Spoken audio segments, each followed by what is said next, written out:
Here we have an early 1950s Delta Unisaw that's beautifully restored by a OWWM member.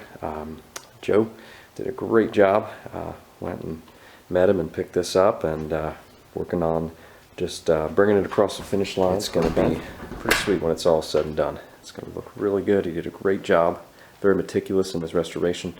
Just a few modifications that my friend wanted for a restored saw, and one of those was to go from the original just a normal switch to a Allen Bradley mounted manual starter, similar to that you see on this Delta Shaper here. You see that there's a plate that Delta created to sort of side mount those starters so they don't hit the hand wheel. So I'm going to use that strategy here, just working on painting everything to match, and then we'll put everything back together, line everything up, and have a wonderful, beautifully restored saw, thanks to a little teamwork from OWWM member and myself.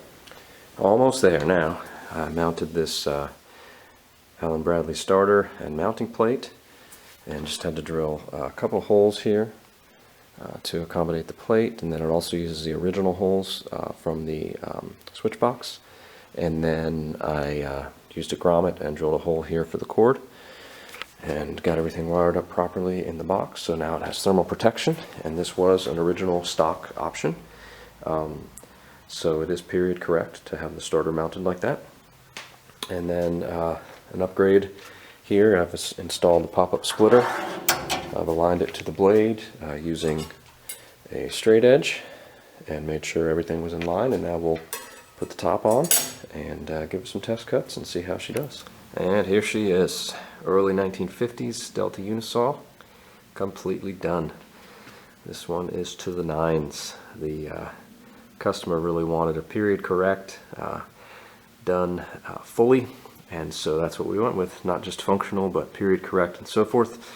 So he also wanted thermal protection, so that meant there was pretty much one option: an Allen Bradley old 609 manual starter with properly sized heaters, and then the original Delta mounting plate for such a starter. Everything's original. We did complete repaint, and as I've mentioned earlier, a good bit of this was done ahead of time by a fellow OWWM member who knocked it out of the park, and I just took it across the finish line, finished everything up to the specs of the buyer. It's got an original microset fence, and here she is with the goose egg installed, original cast iron goose egg. And so we'll fire this old bullet up.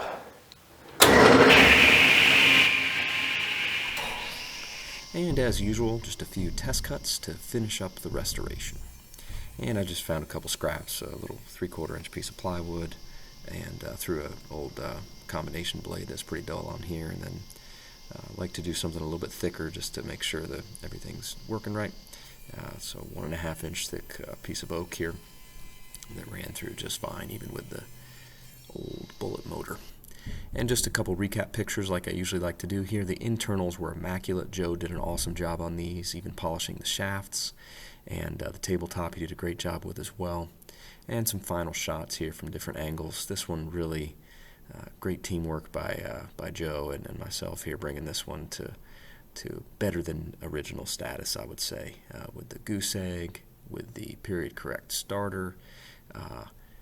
Just awesome job by Joe. And then just the final few touches I put on this. Hey, thanks for watching. Hope the video has been helpful for you.